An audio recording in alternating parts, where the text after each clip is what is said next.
Top 10 tips for successful IEPs. I'm a little wound up today, can you tell? So again, this is a parent-to-parent talk, not meant to take the place of working with an attorney, an advocate, an educational advocate. Everybody needs something different. These are some things that I want to put into your backpack that I think make a difference of what the outcome of the IEP is in terms of your mindset and what you have prepared and what you've asked for before, okay? That this, I think, this is the stuff that I learned over the more than 10 years that we had IEPs. So I'm going to go through this really quickly. This is our new thing that we do. We're going to go through them really quickly, then I'm going to go back and go through them in length. So first one, and I put it first because I think it's probably the most important thing on this list. When you reply to the invitation, inform them you will be recording. This does not mean that you have to record, but you have to tell them in writing that you are going to record. I have a viewer who's been writing in the last couple of weeks because she went to tell them the day before, and they said to her, you had to give us 48 hours notice in writing, because some states that's what it is. So this to me eliminates the whole thing. If you just get in the habit of they send you an invitation to the IEP, when you reply and say, yes, I will be attending, you say, and I will be recording.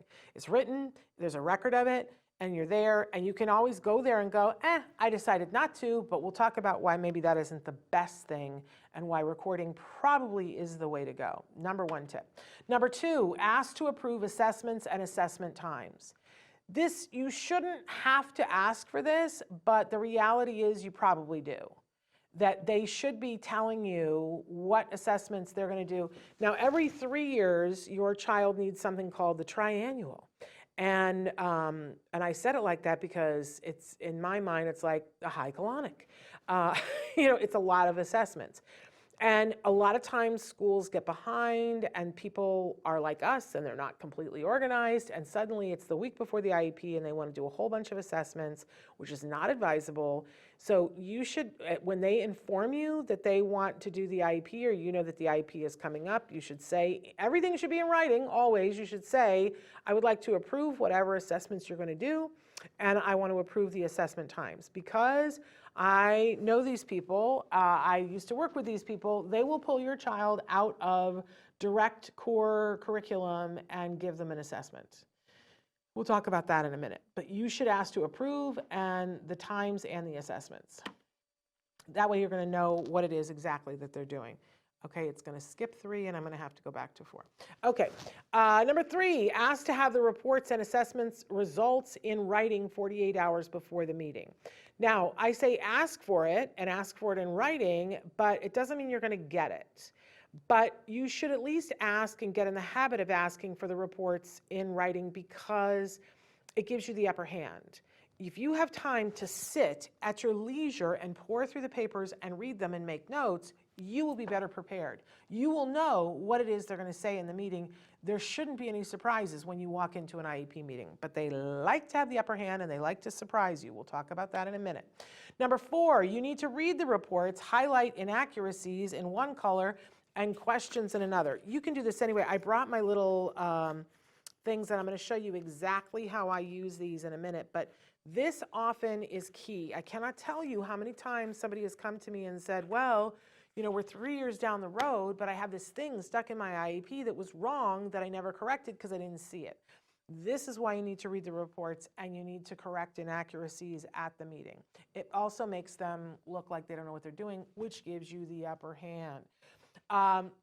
Then once you've read the reports, this is such a good tip, and I wish I could take credit for this one and say, I invented this. I don't remember who it was that got me started doing this, but it was that and the tape recording. These are the things that got us the things that we needed in the IEPs. Write a letter clearly outlining what you want. So when you're freaking out the night before the IEP, instead of freaking out, you write a letter. You know, dear IEP committee, and then you list all the things that you want, so that there's no chance that you're going to get in that meeting and forget something. And you will be completely prepared when you have that letter, and then you're going to read it to them at the IEP. We'll discuss this at length in a moment. Number 6, get a good night's sleep the night before. I know, good luck, but you know, it's important. We know that we function better, our kids function better when we have a good night's sleep. So set yourself up for success, write that letter, and do whatever you need to do. If that means, whatever puts you to sleep. If it means taking a long bubble bath, if it means running around the block, whatever. Yeah, I know. Joanne says LOL. Okay, and number 3, you say you always ask for it. My school knows I'm serious about it. Yes, you should be serious about it, but doesn't mean they're going to do it in all cases. But it's something you can hold over their heads if they don't. But yes, LOL. I know, but I have to put it in there because it is important. And if you can do this, prioritize it, right? Number 7, bring a picture of your child to the IEP. Now, this is an actual picture of my actual precious lump. How much do you love this? This is when my hair used to be a lovely shade of fuchsia. I know, but look at that 𝗔𝗂𝗁𝗃𝗲 face. How can you sit there and want to take something away from that 𝗔𝗂𝗁𝗃𝗲 face, right? And here's 2 things here. I look at this picture and my heart lightens. And I go, oh, I got the best kid ever, right? Look at that face. I just want to, mwah, right? And I know from being at IEP meetings, like, it's important to remember who that kid is. And they're an individual. It's called an individualized education plan. So have a picture of your kid. I know it's corny. It works. It helps your gut stay focused on the important thing. And I think it softens up some of the tougher people in the room. Number 8, bring snacks. I'm not kidding. I'm not kidding. I have been a teacher and I have sat on the other side of the IEP thing. And when people come in and are people, it makes a big difference. I can't, especially now in today's environment where teachers have kind of been through it, right? With COVID, it was a hard time for them. A lot of them were having to, deal with their kids going to school 3 inches from them while they were trying to keep kids focused on the computer and having the same concerns and issues that the rest of us were having while they were doing it. Be a person. Bring a snack. Be cognizant of the fact that these are people who are trying to work in a very difficult circumstance, and humanize them, humanize yourself. Bring the picture. I remember going off to my first IEP and somebody had told me this, and this was back when Desperate Housewives was on, and I pretended I was Bree, who I had the same color hair, but everything else was different, but I brought a basket with a gingham napkin covering a bunch of muffins, and I was like Little Red Riding Hood going off to see grandma. Bring snacks. It's humanizing.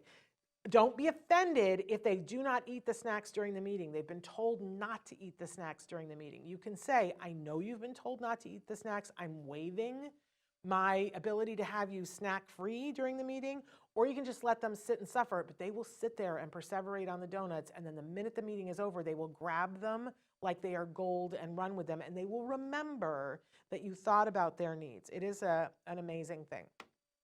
Number 9, compliment and thank people who help you, because it's very important that they know that not only are you a human being, but that you are a human being who will thank people when they've done something good. This is going to help you not only in this IEP meeting and down the road, and I'll explain why in just a second, but it's also a good thing to do, right? When you thank people, you've reinforced them, they're more likely to do it more, right? But it also is a way to stick it to the people who haven't thanked you. Whenever I would be at an IEP meeting and I would be like, I just want to take a moment to recognize, Joanne, who has been absolutely amazing. And I want to thank you for all the effort that you put in for my child this year. You are an exemplary person. And I've appreciated, our family has appreciated. And then they go to the next person and I go, You don't think they noticed that they didn't get the big thank you? Oh yeah, they notice. And guess what? So do all the administrators. They go, oh, okay, she didn't like that person. But I didn't say anything, right? And then big one, don't sign anything but attendance at the meeting.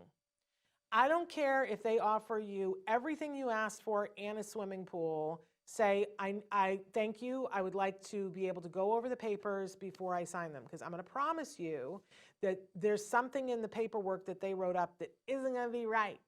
It isn't going to be right. So you need to only sign attendance. It is your absolute right. They're going to push and shove to try to get you to sign something other than attendance, and you'll say, I reserve the right. And don't apologize. I reserve the right to look this over, and then I can get it back to you very quickly, right?